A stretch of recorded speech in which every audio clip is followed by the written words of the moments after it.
Los alemanes trabajaron en varios sistemas aéreos o armas no convencionales y construyeron objetos de forma más o menos circular.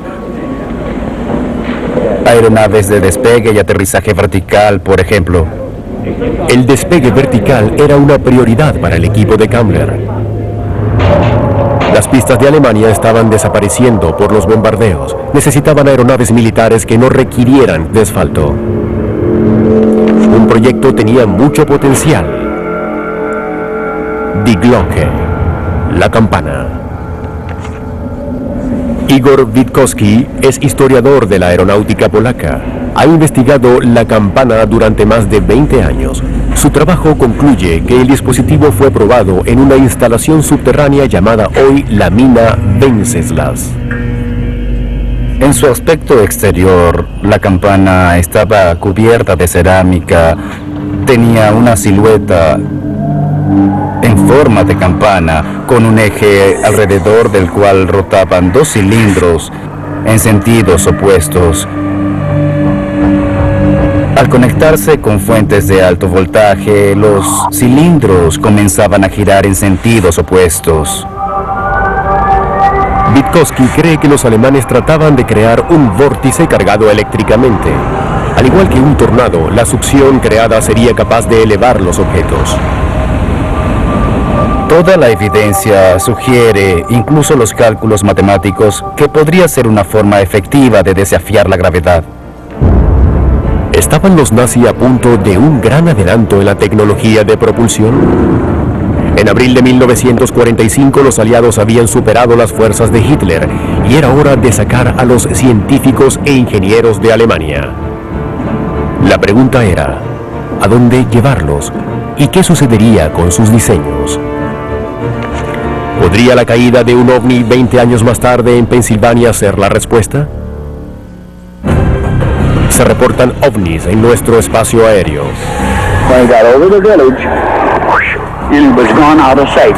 ¿Son los ovnis vehículos extraterrestres o hay una explicación más mundana?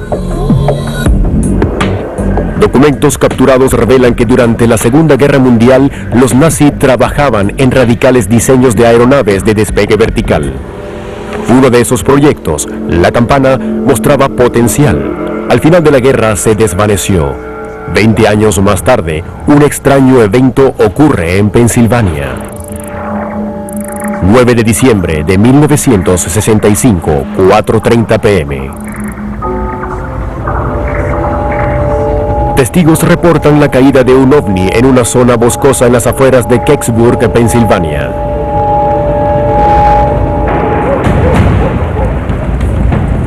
Sus testimonios describen un objeto en forma de bellota o incluso de campana. Stan Gordon es un investigador local y experto en el incidente de Kecksburg. Tiene aproximadamente de 3 a 4 metros de longitud y 2 a 3 de diámetro, pero parece una pieza sólida de metal y de un tono dorado, como el bronce o el cobre. El objeto tenía una marca singular. En el fondo, un testigo menciona una especie de amortiguador, con una forma similar a una bellota. Además tenía inscripciones extrañas. El lugar del impacto es rápidamente desalojado por las autoridades. No estuvieron allí mucho tiempo, pues 2 hombres en impermeables salieron del bosque y con un talante muy serio los obligaron a abandonar el área, diciendo que estaba en cuarentena. Y detrás de esos 2 vinieron soldados en uniforme. Testigos presenciales informan haber visto el objeto en un vehículo militar que salía de la ciudad. ¿A dónde lo llevaban? Stan Gordon cree que fue a la base de la Fuerza Aérea Wright-Patterson de Ohio, a 400 kilómetros al oeste. Según Gordon, apenas 2 días después del incidente de Kecksburg, la base hizo un pedido inusual de ladrillos de cerámica de una fundición local. Hicieron un gran pedido de 6.500 piezas de un tipo especial de ladrillo doblemente esmaltado, y ese pedido fue enviado a la base de la Fuerza Aérea Wright-Patterson. El conductor del camión, Myron, brindó luego una entrevista en la que afirmó haber visto un objeto con forma de campana en un hangar. When I walked in the building and seen the bell shape there and they was working on it, one to do with this brick is to enclose it. They was going to entomb it. Pero, ¿por qué ladrillos de cerámica? La cerámica es utilizada como aislante eléctrico y térmico. ¿Trataba la Fuerza Aérea de aislar el objeto? ¿Era una coincidencia su similitud con la campana nazi? ¿Eran los ladrillos de cerámica una pista sobre un posible vínculo entre ambos objetos? El objeto de Kecksburg estaba aislado en ladrillos de cerámica. Según el especialista aeronáutico polaco Igor Witkowski, la campana nazi también estaba recubierta de cerámica.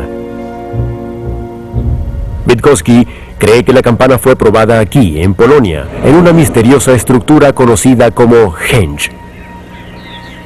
El henge como tal se hallaba sobre una especie de piscina que estaba recubierta con baldosas de cerámica.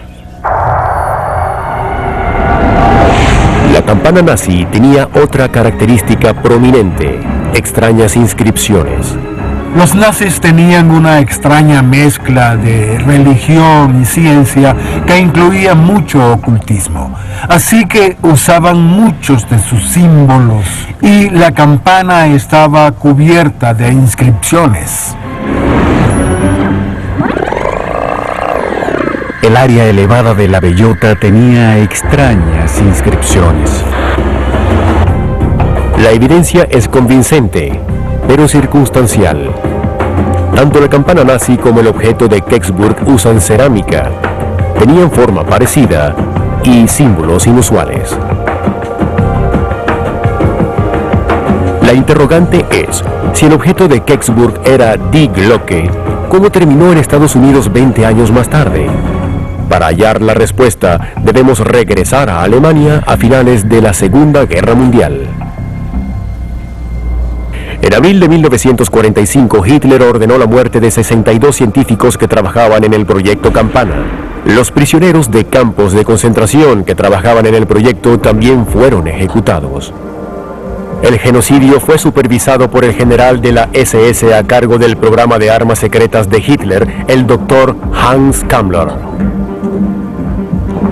Las entradas de los túneles fueron dinamitadas y todos los prisioneros de campos de concentración que sabían algo del proyecto o sus propósitos quedaron sepultados adentro. Así se mantuvo efectivamente el misterio sobre esta iniciativa. Hitler confió a Kammler la destrucción de todo rastro de los proyectos secretos del Tercer Reich.